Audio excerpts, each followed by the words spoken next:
नमस्कार प्रिय भक्तों, आप सभी का दिन शुभ और मंगलमय हो। आज आप सुनिए पुरुषोत्तम मास की कथा।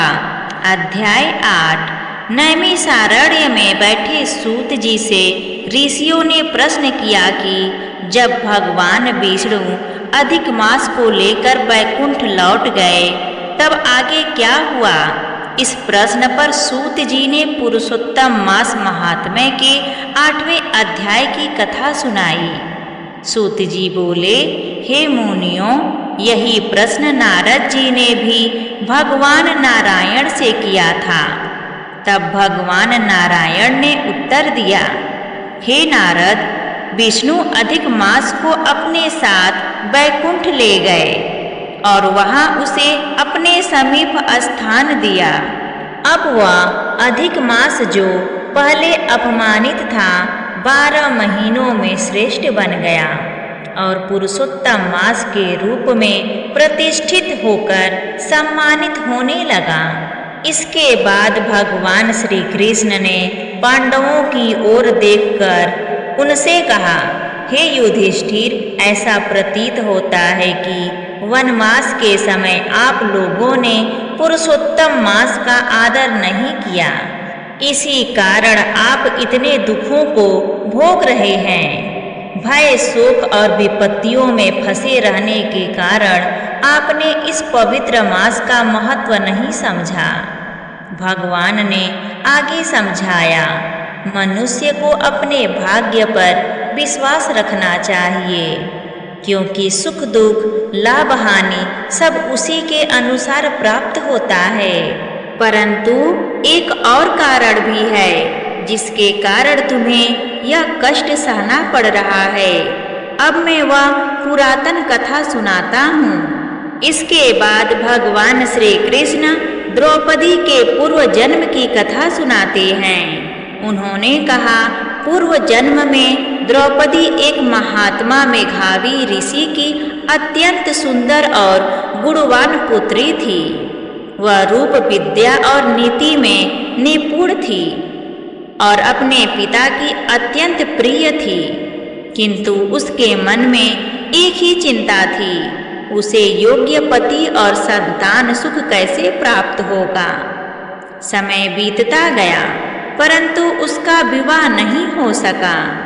वह अपनी सखियों को पति और परिवार का सुख भोगते देख स्वयं भी उस सुख की कामना करने लगी। वह चिंतित रहने लगी कि कौन सा उपाय, कौन सी उपासना या कौन सा पुण्य कार्य उसे यह सुख दिला सकता है। उधर उसके पिता मेघावी ऋषि भी उसके योग्य वर की खोज में देश देशांतर भटकते रहे, परंतु उन्हें कोई योग्य वर नहीं मिला। इस कारण वे अत्यंत चिंतित और निराश हो गए। इसी चिंता और भाग्य के प्रबल प्रभाव से वे गंभीर रोग से ग्रस्त हो गए और अंततः उनका देहांत हो गया। मृत्यु के समय उन्होंने भगवान श्री कृष्ण का स्मरण किया, जिससे भगवान के दूत उन्हें अपने साथ दिव्य लोक में ले गए। अपने पिता की मृत्यु देखकर वह कन्या अत्यंत दुखी हो गई। वह विलाप करने लगी, हे पिताजी, अब मैं अनाथ हो गई हूँ। मेरी रक्षा कौन करेगा? मेरा पालन पोषण कौन करेगा? वह अपने पिता के शरीर को गोद में लेकर रोती रही। उसका करुण विलाप सुनकर आसपास के मुनि वहां आए और उन्होंने विधि पूर्वक मेघावी ऋषि का अंतिम संस्कार किया। फिर वे कन्या को समझाकर अपने अपने आश्रम लौट गए।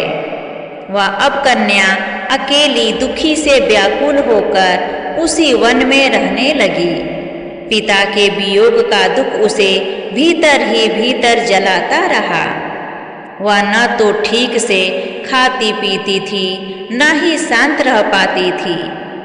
जैसे बछड़े के वियोग में गाय व्याकुल हो जाती है, वैसे ही वह भी शोक में डूबी रहती थी। इस प्रकार 8वें अध्याय में द्रौपदी के पूर्व जन्म की करुण कथा का आरंभ होता है, जिससे यह समझ आता है कि उसके वर्तमान जीवन में दुखों का संबंध उसके पूर्व जन्म के कर्मों से है।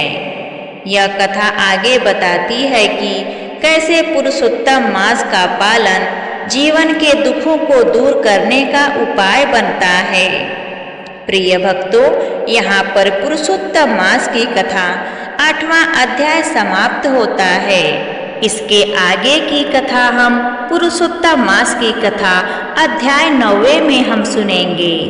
इस पूरी अध्याय को सुनने के लिए आप इस चैनल पर बने रहिए और यह कथा आपको अच्छी लगी तो कमेंट करके जरूर बताइए और हमारे चैनल आरवी नई कहानियाँ को सब्सक्राइब करना ना भूलिए।